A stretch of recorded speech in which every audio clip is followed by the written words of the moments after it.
Back. Just a quick break there, so we can go and sing the national anthem. And oh man, we even had a flyover. Let me see if I can get this up while y'all are talking. That's pretty cool. It was very cool. You know, and a little dusty in the stands, I think, on that first pass. You know, what a lot of people don't realize is that unit is an Army Reserve unit. It's 8th of the 229th. Their lineage is the Flying Tigers, American volunteer group from World War II. Awesome. And then also the 229th was the most decorated unit in Vietnam, aviation unit in Vietnam. You probably remember seeing the movie We Were Soldiers. Yes. Yep. Yes. So again, Bruce Crandall and Ed Freeman, Too Tall in the movie. Right. They were both Medal of Honor recipients for their actions in the Ia Drang Valley. That's crazy. So, lot of history, a lot of great soldiers there, and it's right in our backyard. And you know, you can do a little bit of both. You know, be a citizen and be a soldier at the same time. And, and all the time, you can be a little kid watching a helicopter go flying over like that. I mean, it brings up the kid in every one of us. One shameless plug. The United States Army Recruiting is out here today, so if you would like to get behind the seat of one of those helicopters, come and see a recruiter locally. There, that was my shameless plug. That was a shameless plug, but that's good. It was beautiful. What are you talking about? There's absolutely no shame in that plug. No, not at all. I might have some experience of that, but that's okay. Hey, serving your country is one of the best things you could do. If I had it all to do over again, I would have done it myself. Definitely rewarding, I'll tell you that. Well, I'll tell you, you know, the Army took me places and made me do things that I never would have done on my own. Yeah. And it helped me achieve things that I thought were undoable in my life. Sure. So, and if I know been part of it, it wouldn't have happened. Our oldest two both have, both embraced that they were Navy, and both of them really embraced what the Navy had to offer, what serving had to offer, and I couldn't be more proud of them for their service. Let's see if I can get this to come in here.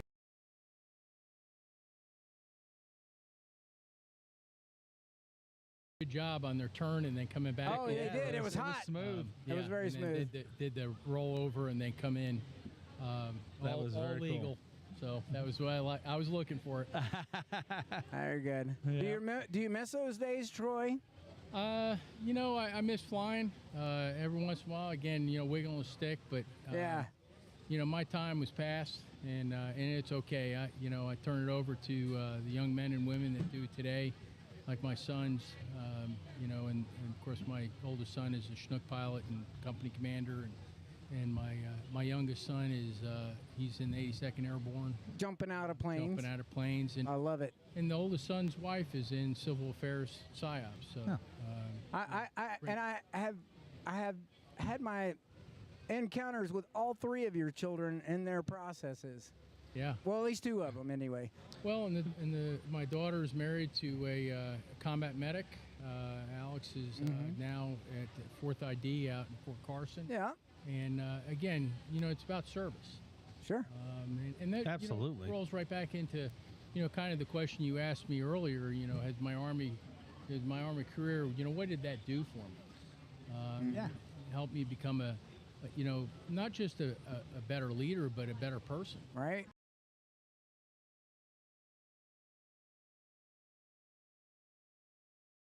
Things given, but you know, what can you do for others? How can you give to others? And we find in service, you know, people that have been involved in service have a high propensity for doing service outside once they get out. I know. Tell me about it. I have been actively busy since retirement, more in a volunteer, but you gotten in the paid gig. Sometimes I think Steve wants to go back in, so he wouldn't be so busy. Oh, I tell you, that's a true statement, probably. You know, part of my time, you know, Mark was at recruiting command for a year and a half as their deputy commander, and you know, I've done so much recruiting.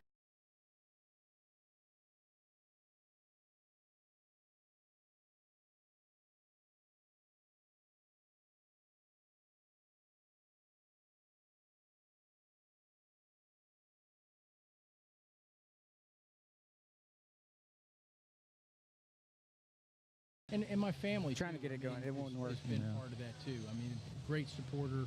I mean, without them, I could have done nothing. But you know, absolutely. I was thinking about this a little bit, just today. It's like, why didn't I go and why didn't I join the service? Now I'll tell you, my family are as a Navy family, so if I was going in, it probably would have been the Navy. But regardless, though, it would have been, why wasn't, I was trying to think about that when we were just sitting there talking. And it's like, I don't know if it was just the. I couldn't tell you why it didn't occur to me as an option. I had college on my thoughts and things like that, and it never occurred to me that service was part of it. Was part of that. Could have been that option. I will tell you that. Again, I really and truly wish. If I had it all to do over again, I would have joined. I tell you that less than 1% of America truly knows what it means to serve. They're glad to say thank you for your service. We get that a lot, probably from everybody we run into, predominantly in the Midwest, I would say. And most states, if they see you in uniform, they'll say something to you. Thank you for your service. But the minute you turn around and say, so have you ever thought about serving? Oh, no, and it turns around. But it's only because it's a natural reaction to, they really just don't know what all service means and what it comes with, because all they see is the potential negative side of it, which is and frankly, in our world today, we are deeply involved in engagements worldwide and globally. So it's hard to say that, oh, no, we got a 9-to-5 job and, you do this, but it is a demanding job. It is one of service, and it is one that will, put you in harm's way.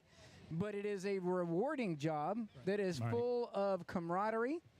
It is full of sadness and happiness. But I would tell you, for every sad moment or tough experience, I've got 1,000 better experiences to some of those that counter it out. And Troy, I mean, you and I served together. I mean, yours is much lengthier than mine, but I can only imagine from the officer perspective the ebbs and flows of that journey in comparison to that of an enlisted soldier to the command sergeant major ranks. Right. Well, but I was talking about earlier, I mean, it's really easy for me to talk to young men and women about joining the service, and it doesn't have to be the Army. Yeah. But, the service has so much to offer. Sure. It does. And what I want people to understand, again, a young man or woman, because I didn't know anything when I was 17 and a half. Honestly, none of us did. I don't think we did. We said we thought we did. But it hadn't been for my father, pointing me in that right direction and giving me a swift kick, I would not be where I'm at. Sure. But, I went down this road, and now I have that we'll call that hindsight perspective. And so when I talk to a young man or woman, I want them to understand their options. Sure. And that's really all the service is. It's just an option. It's an option. Yeah. But it's a viable option. It doesn't have to be a last resort, No. But there is a lot of proposition value to be in service over somebody who goes to college for 4 years, ends up in gray collar work, but yet they've got 80 to almost a house payment in debt to have gotten a 4-year degree, but they could go serve in the Army, get the same degree, probably have no debt, and be well ahead of that person that went 4 years of college 8 years later. My son served almost 10 years, and now he's taking his GI Bill, and he's getting his bachelor's degree. Yeah, absolutely. He's earned that GI Bill. He's earned that in his the entire time he was in. I mean, the countless hours. He was on a submarine, so you can imagine he just would disappear for 6 to 8 months. Yeah, that's a service, man. Yeah, I tell you, 6 months underneath the sea. Dark ops. What I want to do. That's what I call dark ops. He was not. It wasn't always easy. Let's put it that way. Yeah. That's again. There's different things for different people. But, we were talking to a young man today, and he was talking about wanting to be a welder, interested in being a linesman. And I was able to jump in right there. And I said, those jobs are in the Army Reserve. They're in our engineer units. Because in the Army Reserve, we have vertical and horizontal engineer units. They build things. They build roads. And all those different job skills and the Army sends it, and they send you away, and they train you, and you get certified. That's right. And come back. My dad's a retired CB in the Navy, right? Construction battalion. So they had to do everything from service their own machinery up to building. If you go around especially this general area, there's a lot of projects that they built as their training, because there's a lot of I'm trying to remember, over the Army ammunition plant over in the old Army over in Indiana. I think that his team was part of the one that built the lake that was over there. I don't know. Okay. Yeah, I've seen that. They put the lake over in that, actually. And so, and then they would go to different places, down to Mississippi, and go to Bermuda. They spend a summer in Bermuda and such. And he said that those were some of his best times. And yes, he got to take his golf bag with him. Hey, there's time off while you're there. Suck up the perks where they're at. That's right. That's right. Doesn't mean we have to be miserable while we're serving. Where do you put the golf clubs in a Blackhawk or in a Chinook, Joy? I'm not even going to go there. Just kidding. I know more stories than I want to tell. I baited you there. So, Judge, if you had everybody wanted to know one thing about what's going on in Meade County, what would be the one thing you'd want them to know and leave them with tonight that they should know about? I think our county's doing really good. We have a lot of there's a lot of great people here in our county. I love being in Meade County. I love, our values. We've got so much different things going on. Mark was talking about the Parks and Recreation Board. A lot of people just getting involved. And you've been really pulling people in. Well, because, I look at it from a perspective, 12 people's minds are a lot better than one. Sure. And when you pull people in with lots of different experiences, that makes the group so much more smarter. Absolutely. That's right. And not just that, but you with have people expertise. With different needs for a park. Miriam. Perspective. So you're having, you have you have someone who wants for biking, someone who, the obvious ones are like softball, baseball, blah, blah, blah. But there's a lot of things. There's disc golf. There's hiking. There's bike riding. There's road riding. Right. Some of the things that's been talked about. So I'm excited for this advisory board and what it's going to bring. And it's not something. I think what happens to us a lot of times is we start looking at, we can't get this done because we can't get it done in 5 years. Well, you know what he told me? Plan it for 20 years. Hey, you know what he told me? Start making those steps. You got it easy, pal. He came in and we set up the Animal Control Advisory Board March 1st of 2026. I want a new facility open, breaking the ribbon. And we're moving towards that. We are. But I will tell you this, and I do agree with you, Troy. I think everything in Meade County is going well, and the feedback is just phenomenal from all parties. I will tell you that the Animal Control Advisory Board is alive and well, and it's the best advisory board to the office of the Judge Executive. Might be a little bit biased, but no, they're doing great work. All of them are, and it's been an interesting experience for me as well. But I definitely see a future in Meade County with all of these cooperatives going on, and it's all at your hand. And I tell everybody every time we have a meeting, we serve at the pleasure of the Judge Executive. It's because of him that he's allowed us this autonomy to provide input and make Meade County good. Well, you know what I mean? But, Steve, I also want to put out, too, is, I've had great fiscal court. Yep. All of our magistrates are extremely engaged. That's a fact. I can't tell you how much counsel that I've gotten from them. Mm-hmm. I have to remain open-minded because I don't know it all. But, they're real good about coming to me, and we talk through the matters. We talk about, one of the issues that I've had is how do I let everybody know what's going on? Sure. So communication, town halls is one of those. But specifically even with the magistrates, because we can't meet as a whole. Okay, so we've come up with different ways that, again, we form better communication. I will tell you that the staff in the Judge Executive's office is phenomenal. Sure. Everybody's. You do have a phenomenal staff. Those girls are always hard at work and ready to serve. And and we're looking at some different things too. I'll tell you, looking at some of those areas where we just lose money. Mm-hmm. And how do we change those or areas that we're not using the money correctly, and how do we move that into an area, because that was one of those things that I learned. That's not like DOD. Right. So at the end of our budget year, our money rolls over. Mm-hmm. Okay, Right. it's not a use or lose. Right. That's nice. And so the perspective that you have to look at is how do you save? Right. You know, and how do we save tax dollars? And how do we make them become more effective, more efficient? Especially when you have big ideas like putting in Park. trying to work towards self-sufficient or self-sustaining water and things like that. Sure. Those are Infrastructure. all things, those infrastructure. Yeah, thank you. Infrastructure pieces that we want. That takes money. So if you can save here, you can move your timeline up on some of those other projects Without increasing taxes to That's the right. to the citizens. Well, and I'll tell you, Steve Meredith, Nancy Tate, Steve Meredith have been phenomenal too. I mean, again, talking to me, I've met them over and over and over again about different issues. One of the ones we're working on is trying to get a new judicial system, not judicial system, but judicial building. yeah. Yeah, new That's- judicial center, right? Or Yeah. It's been, Long overdue.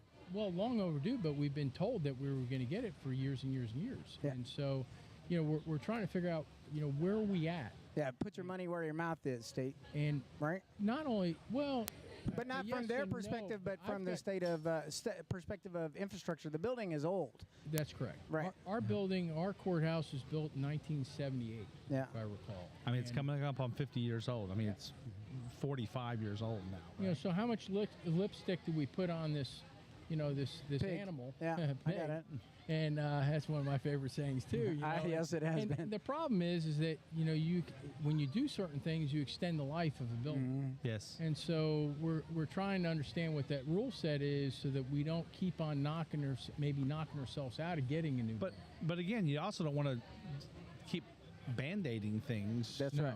No, we And- said that in the campaign too. Yeah. We need to have, You gotta have long-term solutions to solution. near problems, so that Yep. we can't keep doing a Band-Aid and then keep repairing and repairing and repairing. Yeah. Balin wire and duct tape days are over. It's time to get Meade County with a firm foundation underneath its feet. That's right. And not that it doesn't have some things that are really good that were already done in place. Oh, yeah. But it's just Absolutely. that That's we're not the- moving a lot faster than we probably Yeah, thought this we is were. not to say that things that were done in the past weren't things done right in the past. That's right. That's just that We need a little bit we more need- focus there's- on this. We need to focus on different on some different things, while continuing to maintain those That's right. those things that were done right, so that we can continue to have that into the future, and not wait until Yeah. it's too late before So we replace or. I've noticed that have- you've had a lot of good coverage too. The paper's been doing a lot of coverage on Yes. these committees, and actually has gotten sleeves up and involved in that too. So Julia has been phenomenal. I mean, I've had multiple conversations with her.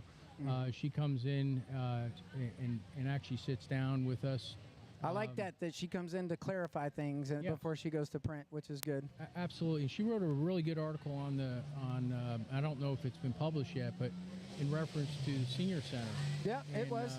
Came out last week. I had it. She talked this week, Thursday. She I talked know about. I read it through, Yeah. and we concurred on it.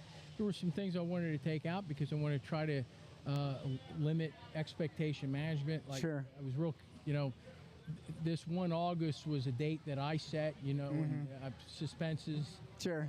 a driving factor to get there. And we're going to miss by a couple days, but we're pretty darn close. Pretty darn close. Yeah. I think we're going to be real close. At the I end. say they would say that's good enough for government work. Yeah, no, it's not good enough for me though. Yeah, I know. But Hope this is not a plan. government. Not this government. That's funny. Another area that a lot of people are still concerned about, and we are moving forward. We've had some hiccups is on the granary. We had a good in-depth conversation with that. David Pace and Gary Chapman, sorry. They had gone down and seen a couple of options, and this new port idea is really looking good. And there's some interested people and they were really surprised at how far along we were. Yes. And now I've taken an interest in that. So that's even better for us because now Yeah, we've got an open market just- of people that want some skin in the game. Yeah, we kept on slinging it out, and they're like, "Oh, you can see, Oh, wow. I didn't Yeah. know- Yeah, like- y'all are ready to go. Well, it's going to take. Whoa, no, We just need you to bring your shovel. Yeah, giddy up, right? Well, it's an interesting concept, though. Is this company we're trying to work with, ADM, how they were kind of putting us off, and we just weren't reading it correctly. Sure. And the gentleman that we were talking to, kind of put it this way. He says, why would any company want to build a granary when they already have the grain market? That's true. I mean, we're bringing it to them. Yeah. Right.